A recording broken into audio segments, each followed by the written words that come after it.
रात्रीचा तो call, 8 phone अचानक बंद आणि मग सुरू झाला मृत्यूच्या दरीतला शोध. 900 फूट खोल दरी, अंधार, तुटलेली गाडी, पण जी गाडी सापडली ती त्यांची नव्हतीच. कोकण ट्रिपवर गेलेले 8 मित्र. परतीच्या प्रवासात नेमकं काय घडलं आंबेनळी घाटात? रात्रीचा काळाकुट्ट अंधार, घाटात धुक्याची चादर, मोबाईलला रेंज नाही आणि अचानक 8 तरुणांचे फोन कायमचे बंद होतात.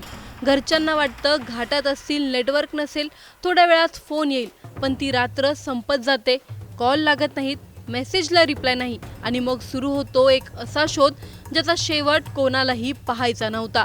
कोकणात फिरायला गेलेली 8 मित्रांची टोळी, हसत खेळत सुरू झालेला प्रवास आणि परतीच्या वाटेवर आंबेनळी घाटात घडलेली अशी दुर्घटना ज्याने संपूर्ण सातारा हादरून गेला.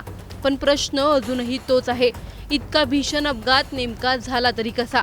जाणून घेणार आहोत या व्हिडिओमधून. व्हिडिओ शेवटपर्यंत नक्की पहा आणि टाइम्स नाऊ मराठीच्या यूट्यूब, इंस्टाग्राम आणि फेसबुक पेजला फॉलो करायला विसरू नका.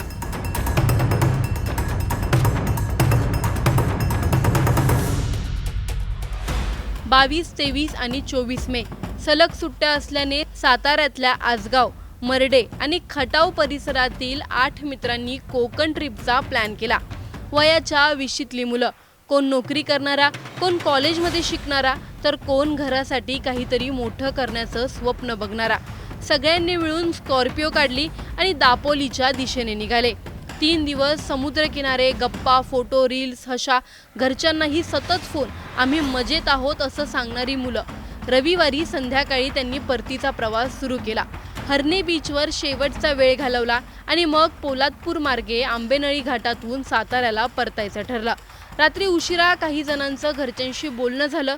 एका मुलाचा फोन सुरू होता. तो म्हणाला, घाटात आलोय, थोड्या वेळात पोहोचतो, आणि अचानक कॉल कट झाला. सुरुवातीला कुणाला संशय आला नाही. घाटात रेंज नसते म्हणून घरच्यांनी वाट पाहिली, पण मिनिटं तासात बदलली आणि एकामागून एक सगळ्यांचे फोन बंद होऊ लागले. घरच्यांच्या मनात धडधड सुरू झाली. रात्र वाढत होती, पण मुलांचा काहीच पत्ता नव्हता.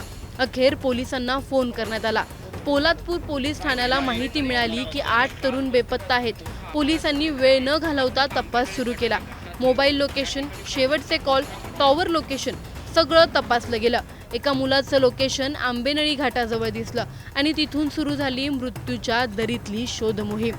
आंबेनळी घाट महाराष्ट्रातील सर्वात धोकादायक घाटांपैकी एक. खोल दऱ्या, तीव्र वळण आणि रात्री तर इथे अंधार अक्षरशः गिळून टाकतो. पोलिसांनी रेस्क्यू टीम्सना बोलावलं. Pratapgad search and rescue team, Mahabaleshwar trekkers, Seascape rescue, स्थानिक बचाव पथक सगळे धावत घटनास्थळी पोहोचले. घाटात एका ठिकाणी तुटलेला दिशादर्शक फलक दिसला. बाजूला गाडीचा आरसा पडलेला होता. इथूनच गाडी दरीत कोसळली असावी असा अंदाज आला, पण खाली काय आहे, किती खोल आहे, काहीच स्पष्ट दिसत नव्हतं. रात्री 1:30-2च्या सुमारास रेस्क्यू टीमने दरीत उतरण्याचा निर्णय घेतला. पोटाला दोर बांधून हातात टॉर्च घेऊन सदस्य खाली उतरू लागले. खाली चिखल, निसरडे दगड, काटेरी झाडं आणि जवळपास 1000 फूट खोल दरी. प्रत्येक पाऊल म्हणजे मृत्यूशी सामना. पण त्या टीमच्या मनात एकच आशा होती, कदाचित कुणीतरी जिवंत असेल. अंधारात शोध सुरू असतानाच रेस्क्यू टीमला खाली एक गाडी दिसली. सर्वांच्या काळजाचा ठोका चुकला. स्कॉर्पिओ सापडली का असा प्रश्न वरून विचारला जात होता. टीम त्या गाडीपर्यंत पोहोचली, पण सकाळी 6च्या सुमारास जे समोर आलं ते धक्कादायक होतं. ती स्कॉर्पिओ नव्हती. ती 1.5 वर्षांपूर्वी अपघातग्रस्त झालेली होंडा सिटी होती. पूर्ण चक्काचूर. म्हणजे 8 मुलांची स्कॉर्पिओ अजूनही कुठेतरी दरीतच होती. क्षणभरासाठी रेस्क्यू टीमचं टेन्शन वाढलं, कारण जर गाडी अजून सापडत नसेल तर ती किती खोल गेली असेल. उजडायला सुरुवात झाली आणि पुन्हा शोध सुरू झाला. सकाळी साधारण 6:30च्या सुमारास टीमला एक नंबर प्लेट दिसली.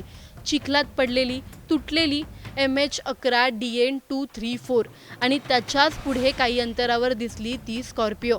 गाडीचा पुढचा भाग पूर्ण चिरडलेला, काचांचा चुरा, लोखंडी पत्र्याचा गोळा झालेली गाडी. ती अवस्था पाहूनच स्पष्ट होत होतं की आतल्या कोणाचंही वाचणं अशक्य आहे. रेस्क्यू टीम पुढे गेली आणि मग सुरू झाला मृतदेहांचा शोध. सुरुवातीला 2 मृतदेह दिसले, मग आणखी 2 आणि अखेर 8ही मित्रांचे मृतदेह सापडले. काही मृतदेह इतक्या खोल फेकले गेले होते की त्यांना शोधण्यासाठी दुर्बिणीचा वापर करावा लागला. काहींचे शरीर दगडामध्ये अडकलं होतं तर काही झाडीत. रात्रभर आशेवर काम करणाऱ्या रेस्क्यू टीमच्या सदस्यांच्याही डोळ्यात पाणी आलं, कारण खाली पडलेली ती फक्त स्कॉर्पिओ नव्हती तर 8 कुटुंबांची स्वप्न होती. महेश, आदित्य, रितेश, सुहास, अंश, उत्कर्ष, अनिल, नितीन. घरातून जाऊन येतो म्हणत बाहेर पडलेली ही मुलं आता कायमची शांत झाली होती. गावात एकाच वेळी 8 घरात आक्रोश सुरू होता. कोणाच्या आईचा एकुलता एक मुलगा, कोणाचा भाऊ, कोणाचा नवरा तर कोणाचा जिवलग मित्र. आंबेनळी घाटात याआधीही अपघात झालेत, पण या अपघाताने पुन्हा एकदा प्रश्न उभा केला. त्या वळणावर रेलिंग का नव्हतं? रात्रीच्या वेळी घाटात सुरक्षेची व्यवस्था पुरेशी आहे का? आणि अजून किती जीव गेल्यावर प्रशासन जागं होणार? कारण एका क्षणात घडलेला अपघात फक्त 8 जणांना घेऊन गेला नाही, तर 8 कुटुंबाचं संपूर्ण आयुष्य उद्ध्वस्त करून गेला. आणि आजही त्या घाटातून जाणाऱ्या प्रत्येक वाहनासोबत एक प्रश्न फिरतोय, त्या रात्री नेमकं घडलं तरी काय? ये जो हादसा हुआ है, ये सब लोग 8 युवक थे। वो आसगांव सातारा जिला के थे। वो बीच के साइड गए थे घूमने और उधर से वो सैटरडे नाइट निकले और रात को 5 बजे अंदाजे करीबन इधर आके गाड़ी से, मतलब गाड़ी ये टर्न पे उनको समझा नहीं, शायद स्पीड में रहेगी और सीधे दरी में नीचे गई है। फिर ये जो हुआ है 8 लोगों में से 2 की डेड बॉडी जो थी ये साइड से हमने ऊपर निकाली। इधर सब रेस्क्यू टीम ने ज्वाइन किया था। पोलादपुर रेस्क्यू टीम थी, महाड़, मानगांव और महाबलेश्वर रेस्क्यू टीम भी इधर थे। ये सब लोगों ने मिल के बहुत कोशिश की। 2 बॉडीज इधर से निकाली, लेकिन बाकी की डेड बॉडी जो 6 है इधर से निकालना पॉसिबल नहीं है। इसके लिए नीचे से दाभोले करके गांव है, उधर से वो बाकी के बॉडीज़ निकाल रहे हैं। इनके ये सब लोगों के रिलेटिव्स भी इधर आ रहे हैं, कहीं पहुंचे हैं और उनको भी ये सब हादसा पता हुआ है। गाडी साधारण 1000 फीट खोल दरीमध्ये गेलेली आहे। अपघाताची माहिती म्हणजे नातेवाईकांनी पोलादपूर पोलीस स्टेशन संपर्क केला। त्या मृत व्यक्तींपैकी एकाचे लोकेशन पोलादपूरमधले येत होते। त्या अनुषंगाने मग आम्ही पोलिसांना माहिती मिळाल्यानुसार मग आम्ही तत्काळ लोकेशनच्या दिशेने रवाना झालो आणि त्या ठिकाणी जाऊन मग आम्ही शोध घेतला असता रेस्क्यू टीम बोलून घेतल्यानंतर मग साधारण रात्री 10:30 वाजता आपण रेस्क्यू ऑपरेशन चालू केलं। यामध्ये रायगड जिल्ह्यातील महाडचं एक रेस्क्यू टीम आहे, त्याच्यानंतर पोलादपूर प्रतापगड ट्रेकर्स, त्याच्यानंतर महाबळेश्वर रेस्क्यू टीम आणि रोह्याची सह्याद्री रेस्क्यू टीम, अशा एकूण 4 रेस्क्यू टीम याच्यामध्ये काम करत आहेत।